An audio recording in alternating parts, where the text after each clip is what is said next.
No, I'd be no good bald, and my wife would definitely leave me. Look, like I said, Tom, it's just I've never been this kind of guy who worries me and can anything else go wrong. I just think it's a hell of a challenge. I keep telling the guys in there it's just going to make the story better, and more interesting at the end, wherever we end up. It's just part of, and I think these things do kind of go in cycles at times where you just feel like, oh my God, what else?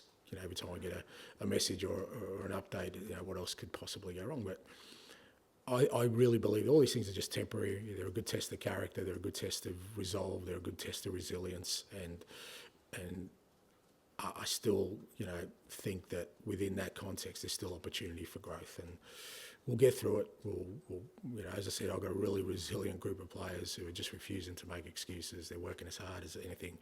That's all you can ask for, and eventually we'll get over this. And who knows? I think they do go in cycles, mate. There's been times I've won things and I've thought, I don't know how that happened. The footballing gods were smiling on us, and.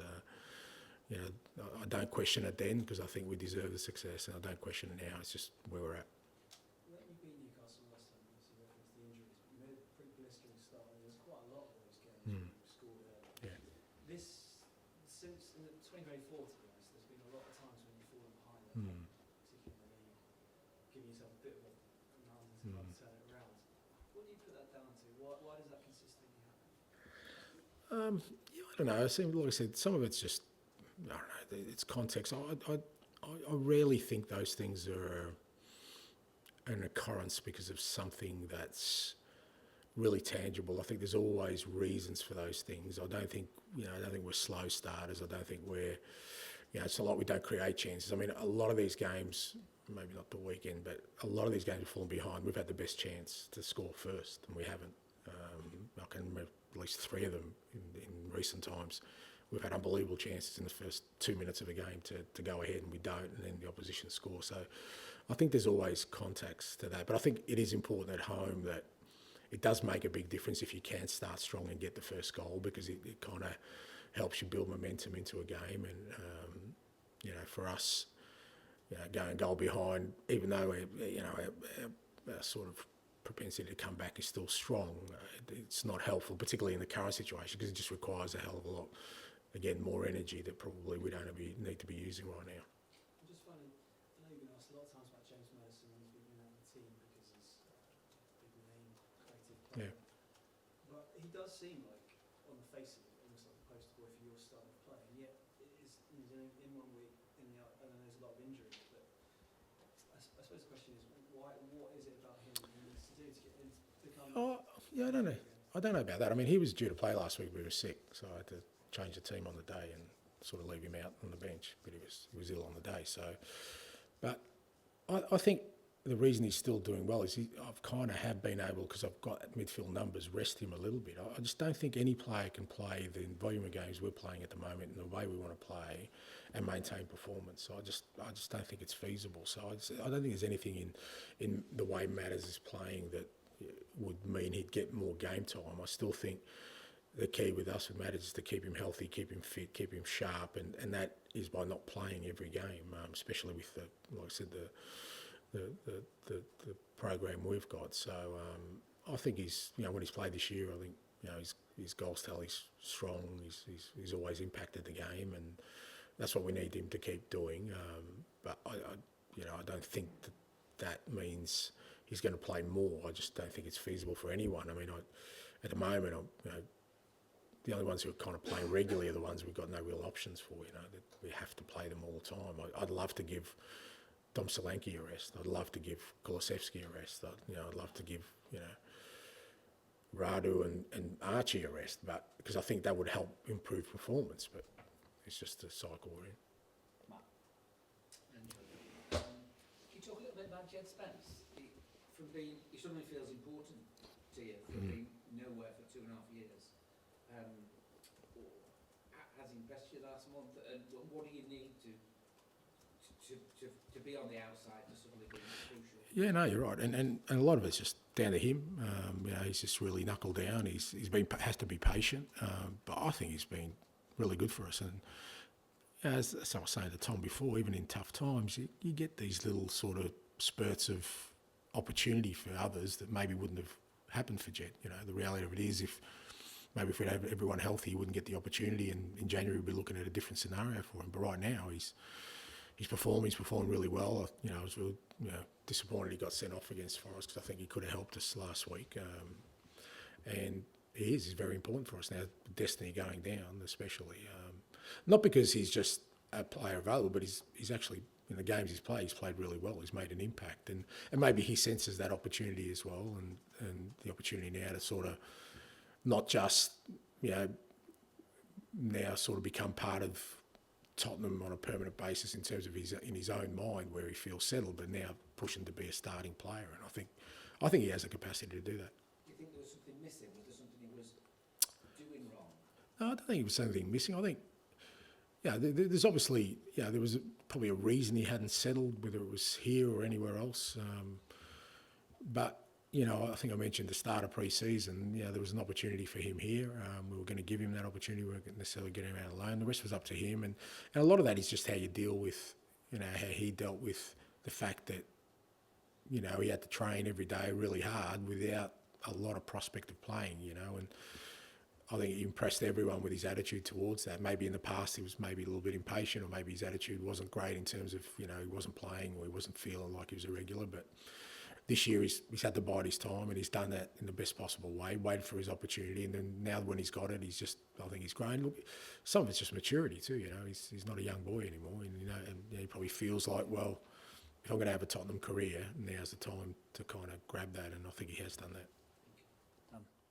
Just back to what you said to Tom about Maddison, you said he was not well enough to start, but he went to the darts that evening. Were you kind of fine for him to be there, given he wasn't able to start the game? He wasn't doing the darts. He was kind of, no, I've got no problem with that. I've got no problem with the players having lives. It's a lot different trying to play a game of football and,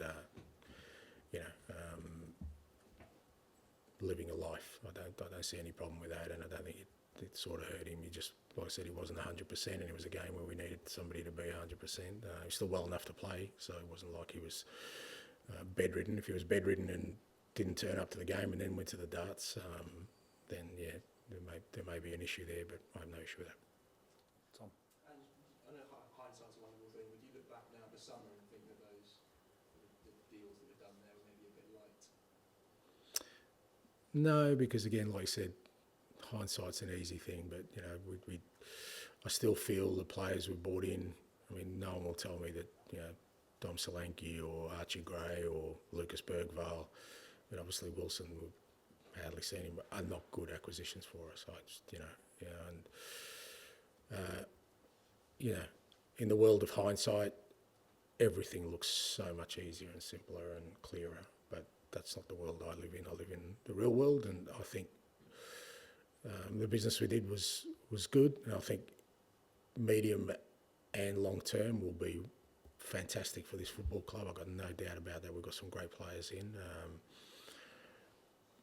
We tried to do some other deals that didn't happen, but that's because they weren't the right ones for us, or we just couldn't make them happen. But I didn't expect to have this kind of attrition in terms of the playing ranks. I think even if, say, two out of all our defenders, whether it was Vic and one central defender, were fit through this period, I'm sure we wouldn't be in the spot we're in. Do you understand those and say that maybe some of those shortages were foreseeable? I mean, for example, Ringon, Van der Ven, left centre back, had a history of injuries. That maybe some of the...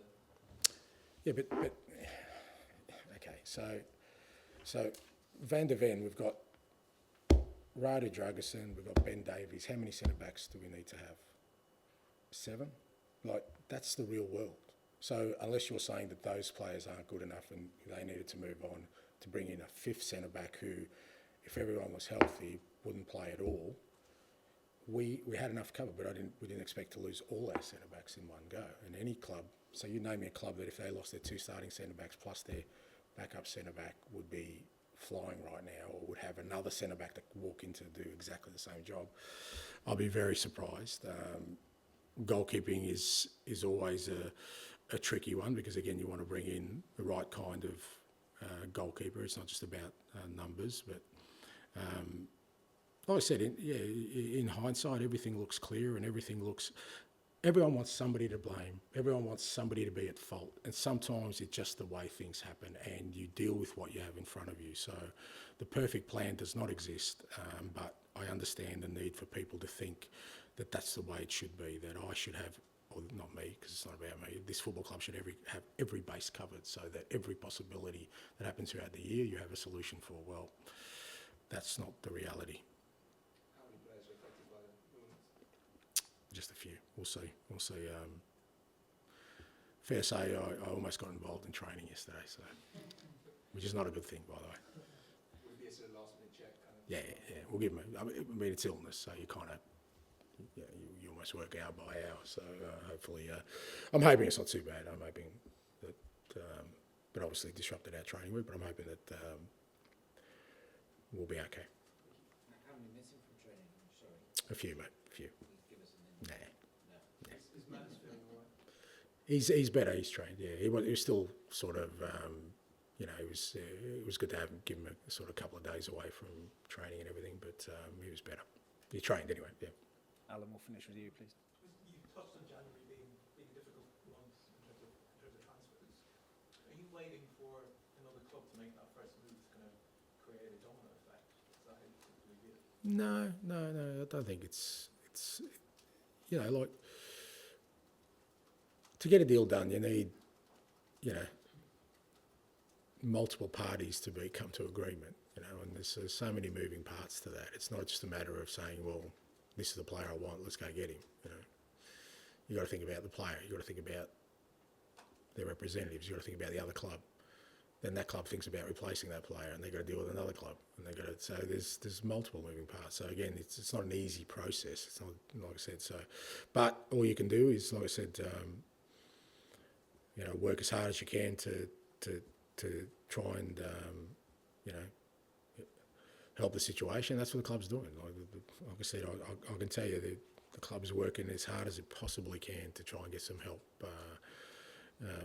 for the playing group, but not all of it is in our power. Okay, thank you. Thank you. Thank you.